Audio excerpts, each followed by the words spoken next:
Writing Constructive Response Number 1 with Miss Maloney. Hey, welcome back to another ELA online lesson with Miss Maloney. And today we're going to be talking a little bit about the writing process. But before we begin, let's go over our video norms. Number 1, please always have some paper and a pencil with a good eraser to take great notes. Number 2, listen carefully for there will be questions throughout our session. And number 3, pause, reflect, rewind, and review if you need to. Well, first, let's look at the objective of today. I can write an opinion piece with reasons to support it. Standard 3.W.1. And with our writing, we're going to go back to the story elements that we have learned, like character, setting, plot, and theme, also mixing the main idea and the key details, of course, because we're going to be creating a opinion piece about some of the stories we have read in The Shoe That Fits. If you haven't read the stories already or have viewed my other videos where I have you guys read along as I read some of the chapters in The Shoe That Fits, you can find this in the ARC bookshelf located in your Clever app. We have been reading in this book to learn about character, setting, plot, and theme. Now we're going to be writing an opinion piece using the writing process. The writing process consists of pre-writing, which is thinking about a topic, drafting, which is quickly putting down your thoughts on paper, revising, reworking the organization and details of your writing, editing, reviewing and correcting spelling grammars, capitalization, and punctuation, evaluating, reflecting and assessing what has been written, and publishing, sharing final writing with others. Let's set our focus for today. Focus will be around constructive response number 1. Today, you will write a short opinion essay based on what you read to show what you know about story elements and traditional tales. You may use your story elements graphic organizer and W1.1 rubric to help you with your response. The writing prompt will be, what is the most important story element in traditional tales, and why? You can use your evidence from multiple texts to support your answer. So this just means that all the stories that we have read in this book, you can use. However, I'm going to model a few of them before we get started. Alright everybody, so this is a template of what you're going to be using this week to fill in the pre-writing portion of your constructive writing number 1. So you are going to be actually filling in for Freema's footprints and Yi Xiang. I have already written in for Cinderella and the Piano Man shoes. I'm going to model by filling in the happily ever after so you know how to fill in these two over here. Now, as you can see, it looks like my text boxes have gotten a little bit too small, so what I'm going to do, I'm going to recreate this so it could be a lot bigger for you to type in. But for now, this is how you will go. So if you look at the chart, so it says traditional tale number 1, 2, 3, 4, and 5. Now we have already read these 3 in class. So we're going to use traditional tale number 2, happily ever after. The setting in happily ever after took place in the prince's castle. Because remember, in the story, this is happily ever after, kind of like the spinoff of Cinderella, of Okay, Cinderella and the Prince Charming have gotten together and got married and lived in the prince's castle forever. But now this is happily ever after. Um, the story after they've gotten married. So the characters in this story is, of course, Cinderella,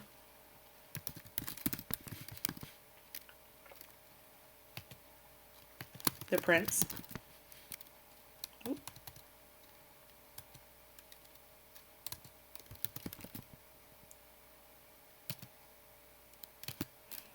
and the evil witch.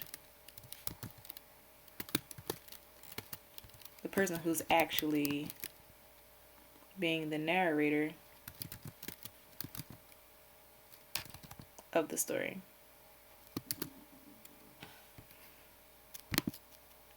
Now we're going to correct. Okay. All right, so if you can remember that the evil witch was actually telling the story saying, well, you thought that Cinderella and the Prince Charming was having a happily ever after, you might want to think again. So they tell the whole story of how they lived in the prince's castle, and the plot is that the plot in Happily Ever After was everything was going well between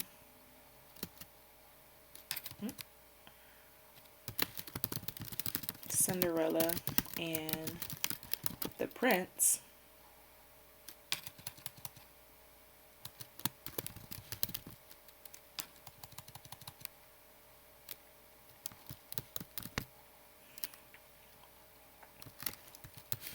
until they started to find things that they do not like about each other. Okay, everything was going well between Cinderella and the prince until they started to find things they do not like about each other. They started to argue all the time, so daily, until they came to a conclusion, meaning to a final decision, to build Cinderella her own home to live in. Because remember, Cinderella, she wasn't used to a big house or a big castle. She's used to a small house. And the prince was used to a big castle. So they were the opposites there. But Cinderella loved her animals. The prince did not. Prince loved to party. Cinderella liked nice quiet things. So once they started to realize that they're the total opposite, the prince was like, I still love you, but you're gonna have to live in a small cottage, something that you're used to living in. We can come visit each other, but us living together is not going to work. So was it really a happy ever after? Not really. So the last portion is the theme. If you can remember that the theme is the message of the story, not the main idea, but the message. What was the lesson in Happily Ever After? And that will clearly be you must get to know someone before starting a relationship with them. And that could be any type of relationship in here as husband and wife, but even in friendships, you should always try to get to know someone before you decide that, hey, I want to have a friendship, is the type of relationship that you would have. But if you read Cinderella, she goes off and marries the prince because the shoe had fit without even knowing him.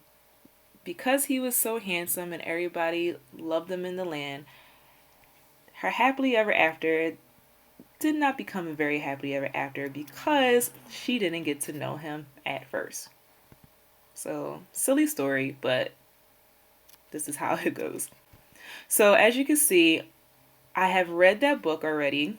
Well, we have read that book already, but I have filled in the where the setting was, where it took place, characters that was in the story, the plot of what happened in the very beginning, the rising action, the climax of the problem of the story, the falling action on its way to how they're solving their problem to the resolution of Cinderella living in her own home. And I told you the theme, which was the message behind what was the story going to be about. All right. The next portion, and yours is going to look a little different.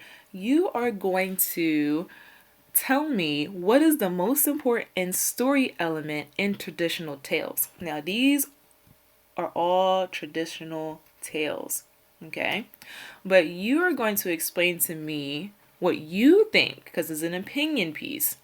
Opinion means your thoughts, no one else's.